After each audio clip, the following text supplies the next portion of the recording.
Executive Director says, just listen to the guidance from the CDC. They know what they're talking about. The problem for my next guest is that he's never consistent. He's doing everything in his power to keep his ships safe for all the workers, all the passengers. They must be vaccinated. Submits that, assumes that is more than enough, and still nothing. Still changing guidelines coming from the CDC and Norwegian Cruise Line Holdings CEO is the third largest cruise company on the planet that includes Norwegian, Scanna, Norwegian 7Z. He's at a loss what to do, but he's back with us right now. Frank Delvera is thinking of you, thinking, all right, what happened now? I mean, you did all of this, you prepared all of this, you were ready, went way beyond any guidelines or even requirements, and still you're at pause. What happened?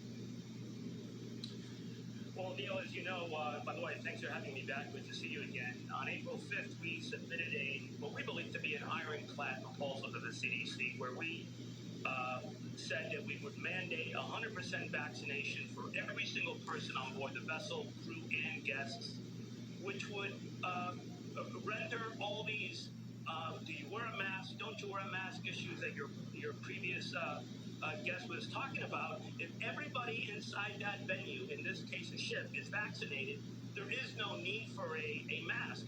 Yet this week, the CDC came out with one of their bizarre requirements that while you are eating at a restaurant or drinking a beverage at a bar, you must take on your mask on and off.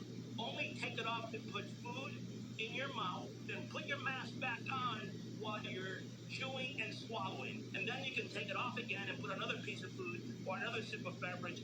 Is that not the craziest, most bizarre, onerous thing you ever heard? Especially when everybody on the ship is vaccinated. If it was mixed company, maybe, but 100% vaccination. So these are the kind of, incredibly,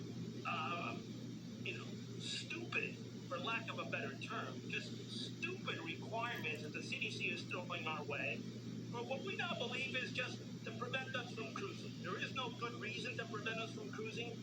Every other transportation venue, entertainment venue, hospitality venue is open around the country, and we're still shut down after 15 months.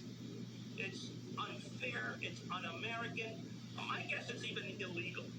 And we've had it, and we're pushing back hard.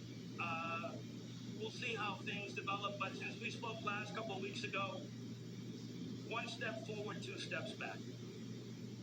Yeah, no, I can understand your frustration, Frank, because I study this very closely, and particularly what you're doing. You're doing far more than any industry, and even within your industry, any other like company. And I always think of that old line. I think for ships big and beautiful as they are, they can move. They're not stuck. You can move them elsewhere. What we have is, we've already announced that the first 7 ships we're standing up this summer are all outside of the U.S. We're a public company. We've got shareholders to think about.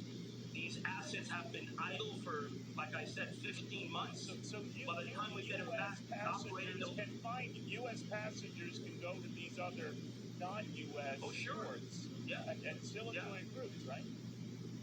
Absolutely. I mean, today you can get on an airplane, fly to Italy or fly to Singapore, fly to a few places around the world, get on a cruise ship, take your cruise and fly back, and no questions asked. But you can't board a ship from a U.S. port. That's nuts. It's just nuts. And by the way, we submitted this plan to the CDC, 100% vaccination for everyone, and they came back with 95% for passengers and 98% for crew. If you're a public health organization, why in the world would you leave a 2% loophole where COVID can be introduced in that venue? 100% is foolproof. 98% is not. So the CDC, you don't think that its guidelines are etched in stone. Remember, this is the same organization, I'm not faulting them, that removed the issue of masks when all of this started. Then said masks, removed distancing provisions that they were a little silly, then enforced them. saying with what they're firing now of the cruise line operators such as yourself, it's not as if they've been consistent, so they leave you in alert. Yeah, look, if there was science-backed information, we'd accept it. But they've never shared any data with us, any scientific data or any data, period. And so, look, it seems to me they make this stuff up as they go along. A lot of this is just good old common sense, and we don't see much of it lately. No, we don't. Frank Del Rio, Norwegian Cruise Line owner, president and CEO.